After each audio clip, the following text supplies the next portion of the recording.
थोड़ा सा हम कमोडिटी मार्केट की तरफ आते हैं और कमोडिटी मार्केट पर कहाँ रखे नज़र। कन्वर्ज ग्रुप से हमारे साथ रवि देओरा जी जुड़ चुके हैं। रवि जी, अंश बात कर रहा हूँ। Very good morning. बताइए, सबसे पहले तो सोने पे हम पूछेंगे, सोने चांदी में बताइए यहाँ पर कहाँ रखे नज़र, कौन से इंपॉर्टेंट लेवल्स आपको दिख रहे हैं? Good morning.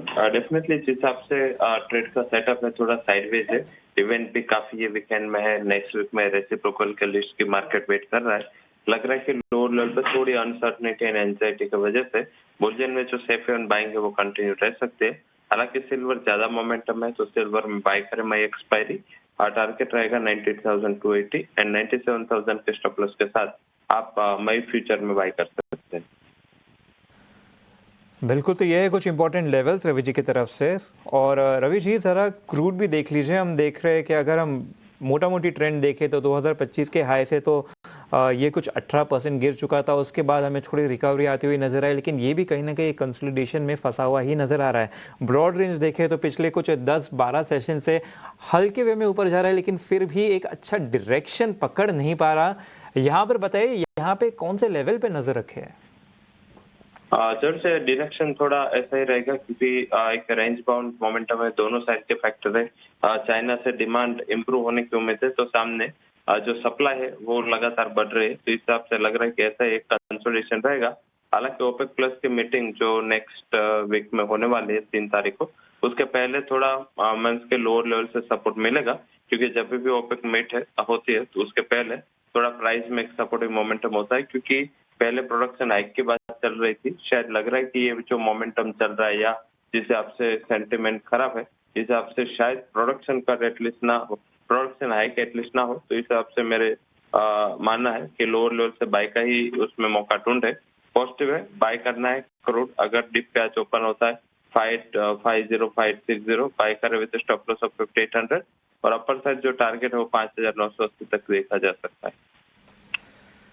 बिल्कुल रवि जी, आपने इंपॉर्टेंट लेवल्स कुछ बता दिए हैं, लेकिन इसी के साथ ज़रा नेचुरल गैस भी देख लेते हैं। हम देख रहे हैं कि फेब के लो से देखें तो यहाँ पर थोड़ी अच्छी खासी, मतलब 30% की बढ़त आती हुई नज़र आ रही है, तो काफ़ी इसमें अच्छा मूव होता हुआ दिखता है।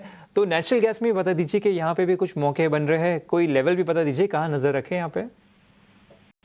यहाँ पे थोड़ा शॉर्ट का मौका बन रहा है। पर्टिकुलर रीजन ये है क्योंकि जिस हिसाब से एंड ऑफ सीजनलिटी है, लगातार जो वेदर रिपोर्ट वीकेंड को निकल के आ रही है यूएस की, तो उसमें थोड़ा वार्मर वेदर की एक्सपेक्टेशन जताए जा रहे हैं। तो जब जब वार्मर वेदर होता है तो उसमें नेचुरल गैस की जो हीटिंग डिमांड है उसमें इम्पैक्ट आती है। तो सीजनलिटी वैसे ऑफ हो चुके हैं। मेरे हिसाब से यहाँ पे वीक वाले करें, स्टॉप लॉस रखे 355 एंड टारगेट वुड बी 337। बिल्कुल, तो ये कुछ इंपॉर्टेंट लेवल्स नेचुरल गैस में आते हुए। तो रवि जी, हमने गोल्ड सिल्वर कवर कर लिया, क्रूड कवर कर लिया, नेचुरल गैस भी कवर कर लिया। तो बेस मेटल में भी बता दीजिए कि यहाँ पे भी कुछ मौके बनते हुए नज़र आ रहे हैं आपको?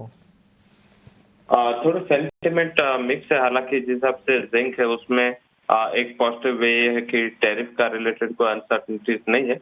वहाँ ना तो टैरिफ बढ़ने की कोई न्यूज है ना तो गिरने की। आई थिंक ये आउट ऑफ मंथ की थीम न्यूज है। तो इस हिसाब से मुझे लग रहा है कि यहाँ पे थोड़ा स्टेबिलिटी है, साइन ऑफ सेफ्टी है, तो बाई करें। अगर इंट्राडे में जिस हिसाब से सबड्यूट मार्केट है 270, 380, 274 के करीब ओपन हो सकता है। बाय करें with stop loss of 271, target would be 278। बिल्कुल, तो ये कुछ इंपॉर्टेंट लेवल्स आते हुए रवि जी की तरफ से जिंक पर बता दिए और सारे ही कमोडिटी बाजार पर काफ़ी अच्छे से हमने कवर कर लिया है यहाँ पे इंपॉर्टेंट लेवल्स।